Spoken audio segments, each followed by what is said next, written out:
তো চলে আসলাম Bashundhara Kings arena স্টেডিয়ামের সামনে। তো দেখতেই পাচ্ছেন যে পিছনে প্র্যাকটিস চলছে।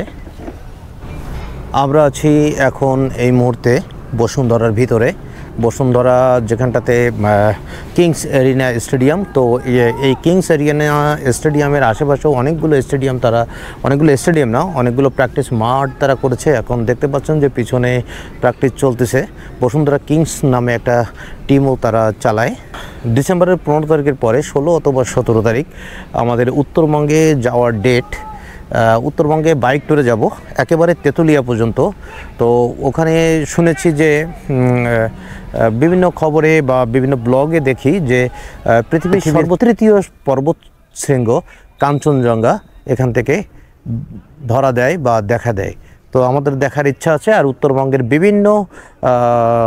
বিভিন্ন যে ঐতিহাসিক স্থান বা দর্শনীয় জায়গা দেখার ইচ্ছা আছে এবং ব্লগ তৈরি করব। অনেকগুলো ব্লগ আসতে যাচ্ছে, আপনারা আশা করি দেখবেন।